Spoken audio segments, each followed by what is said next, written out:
Bonjour à toutes et à tous. Aujourd'hui, vous allez écouter l'épisode 7 et le dernier épisode de Maïsan et l'île au volcan. Connaissais-tu le métier de volcanologue ? C'est une personne qui étudie les volcans, qu'ils soient éteints, endormis ou sous-marins, ainsi que les zones à risque d'éruption. Son métier consiste à faire des prélèvements dans la roche, analyser des échantillons, effectuer des mesures, guetter les signes avant-coureurs d'éruption, etc. Mais depuis peu, les drones révolutionnent ce métier. Comprendre le métier de volcanologue dans le futur, c'est ce que te propose l'attraction Volcanodrone de Vulcania. Et si tu veux tout savoir sur les volcans et les phénomènes naturels, rends-toi à Vulcania, en Auvergne. Et maintenant, nous te laissons finir l'aventure de Maïsan et voyager vers de lointaines contrées. À très vite!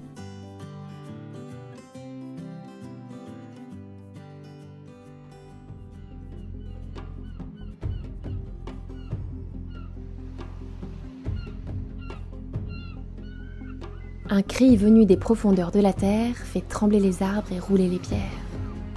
Le feu et la roche s'entremêlent, et le volcan puissant doucement se révèle.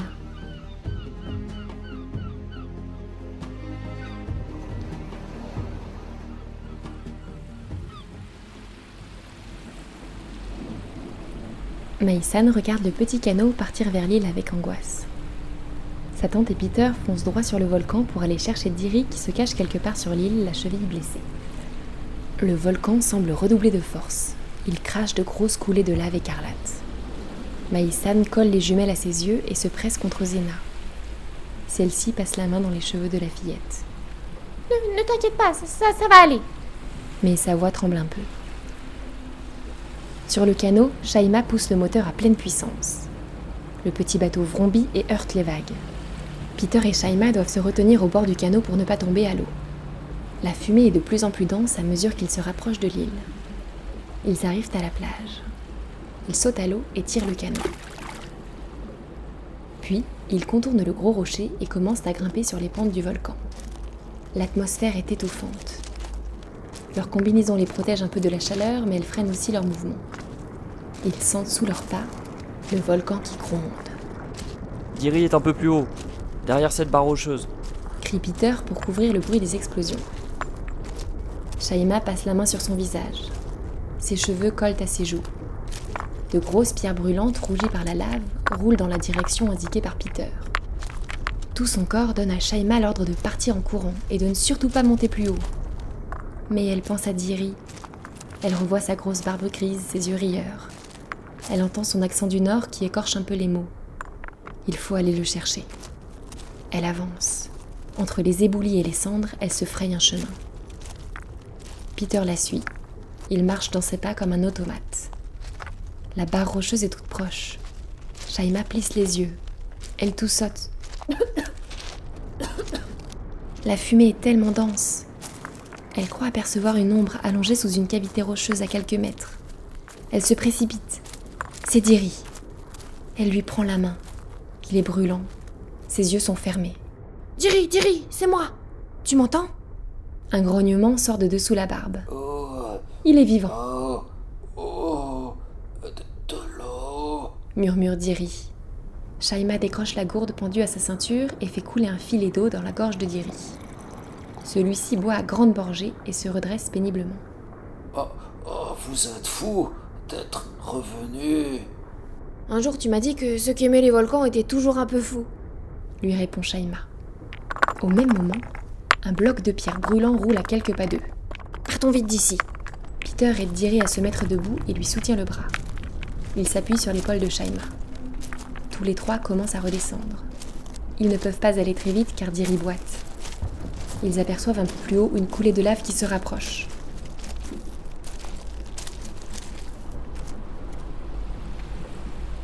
Dans le bathyscaphe, Maïsan a suivi tout le sauvetage de Diri. Allez, plus vite ! Murmure-t-elle en pressant ses jumelles contre son nez. Peter et Shaima traînent Diri plus qu'ils ne le soutiennent. Ils finissent par atteindre la plage. Ils plongent dans l'eau. La fraîcheur des vagues les enveloppe et les soulage immédiatement. Diri s'allonge dans le canot et Shaima démarre. En quelques minutes, ils rejoignent le sous-marin. Diri, j'ai eu tellement peur. Sanglote Maïsan en se jetant dans ses bras. Oh, j'étais comme une belle côtelette sur un barbecue.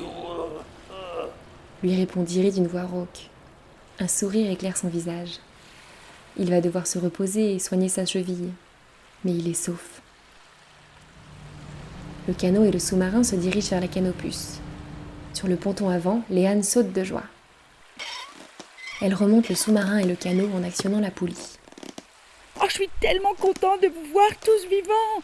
Et puis vous allez pouvoir me libérer de ces machines qui me bipent dans les oreilles depuis des heures. Ajoute-t-elle en désignant les ordinateurs qui clignotent en rouge dans le petit laboratoire. Tous s'assoient sur le ponton pour reprendre leurs esprits. Elijah noue un bandage sur la cheville de Diri. Maïsan lève les yeux vers le volcan. Des geysers de lave sortent du cratère. Le soleil glisse doucement derrière les vagues, mais le volcan illumine le ciel de traînées pourpres. C'est comme si un grand voile rouge avait tout recouvert. Les vagues clapotent doucement sur la coque du bateau et bercent la Canopus. Maïsan prend la main de sa tante. Elle sait que toutes les deux se souviendront de ce moment pour le reste de leur vie. Léane allume le moteur et la Canopus s'éloigne. Mieux vaut ne pas rester près du volcan trop longtemps car il peut dégager des gaz toxiques. Combien de temps l'éruption va-t-elle durer? Demande Maïsan. Eh bien, on ne peut pas vraiment savoir. La plupart du temps, elle dure de quelques jours à quelques semaines. Certaines durent plusieurs mois et parfois même des années. Mais pour ce volcan-là, je dirais une quinzaine de jours. La dernière fois qu'il est entré en éruption, celle-ci a duré 17 jours. Et les animaux et les plantes qui vivent sur l'île, qu'est-ce qu'ils vont devenir? La plupart ne survivront pas à la chaleur émise par les coulées de lave. Mais une fois qu'elle a refroidi, la lave du volcan est un engrais incroyable. D'ici quelques semaines, de tout petits organismes vont commencer à se développer et puis ce sera de plus gros. Et dans quelques années, les plantes et les animaux seront revenus. Maïsan écoute Diri, mais son attention est tout à coup retenue par quelque chose. Elle a vu le regard de sa tante s'allumer. Ses yeux brillent de la même étincelle que lorsqu'elle a eu l'intuition qu'un volcan sous-marin existait près de l'île de Manamba. À quoi penses-tu, Shaima? Lui demande-t-elle intriguée. Ah, rien, je ne sais pas. J'ai besoin de réfléchir. À ces mots, Shaima prend l'appareil photo posé sur le tableau de bord du bathyscaphe et se glisse dans le laboratoire. Elle branche l'appareil à un ordinateur et observe les photos qu'Elijah a prises lors de leur excursion sous-marine. Les images défilent devant ses yeux brillants. Maïsan sait qu'il vaut mieux la laisser seule un moment. Elle aide Peter à préparer le repas. Alors qu'elle épluche les bananes vertes et que le riz bout doucement dans la casserole, elle repasse dans sa tête la journée incroyable qui vient de se passer. La plongée en bathyscaphe, les animaux extraordinaires rencontrés au pied du volcan sous-marin près des fumeurs noires. Puis, la voix paniquée de Léane dans la radio, la remontée jusqu'à la surface, le volcan Manamba en éruption, les silhouettes de Peter et Adeline près du grand rocher, le petit canot qui fend les vagues, et Diri boitillant, avançant vers le canot, soutenu par Shaima et Peter. Sa barbe qui pique les joues, ses yeux rieurs. Maïsan se sent tellement soulagée. Tous se réunissent autour de la grande table pour partager le dîner. Tous, sauf Shaima. Elle est toujours dans le laboratoire. La nuit recouvre peu à peu la mer. Les vagues bercent les étoiles. Au loin, le volcan crépite. Maïsan se glisse jusqu'à sa couchette. Elle est épuisée. Le sommeil l'enveloppe doucement. Alors que ses yeux se voilent peu à peu, une ombre passe devant ses paupières. Elle sursaute. Chut, chut, c'est moi. Murmure la voix de Shaima. Oh, tu m'as fait peur. Marmonne Maïsan d'une voix endormie. Rendors-toi. C'était une grosse journée. Maïsan entend d'une oreille sa tante qui se met en pyjama et se couche. Maïsan, comment tu crois que la vie est arrivée sur Terre? Maïsan ne sait plus trop si elle rêve ou si elle est réveillée.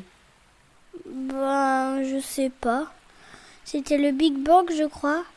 Et puis des petits êtres vivants qui habitaient dans les océans et qui sont devenus plus grands et puis qui sont sortis de l'eau. Oui. Mais comment sont-ils arrivés là, ces petits organismes vivants? Je sais pas. Bâille Maïsan. Et s'ils étaient les volcans? On dit toujours que les volcans permettent aux espèces de se développer plus vite, qu'ils sont un engrais naturel surpuissant.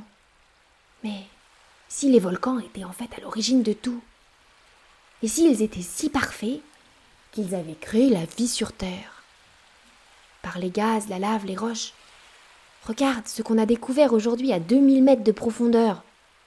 L'eau est froide, il n'y a pas de lumière, presque pas d'oxygène. Et tout à coup, près du volcan, la vie est partout. Maïsan se sent tout à coup parfaitement réveillée. Elle s'assoit dans son lit. Ça serait une découverte incroyable. Il faut faire des recherches. S'écrie-t-elle. Et puis, elle ajoute d'une voix déterminée. Plus tard, je serai volcanologue, c'est sûr. Shaima sourit. C'est juste une hypothèse, mais elle mériterait d'être creusée. Bonne nuit, Maïsan.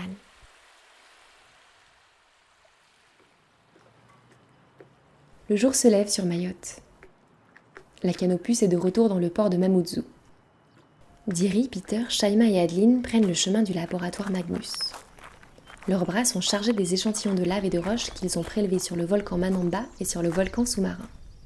Pendant les prochains jours, ils vont analyser tous leurs prélèvements pour en savoir plus sur ces deux volcans. Zena et Elijah repartent avec toutes les photos et les vidéos qu'ils ont prises des fonds marins.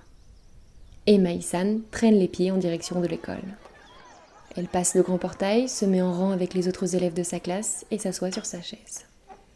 Ah tiens, Maïsan, tu es revenu? Remarque son copain Naïm. Ça va? Tu étais malade? Oh non. Non, j'étais juste partie étudier un volcan sous-marin à 2000 mètres de profondeur.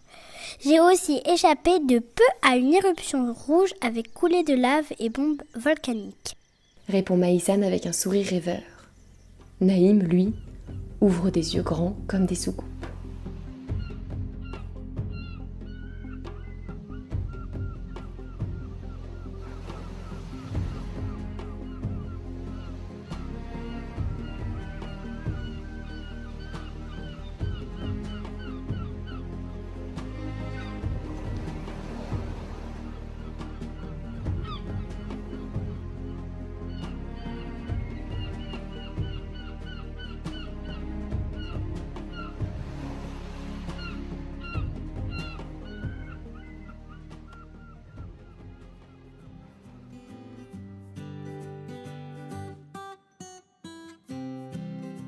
Vous venez d'écouter Maïsan et l'île au volcan. Nous espérons que cette histoire vous plaît.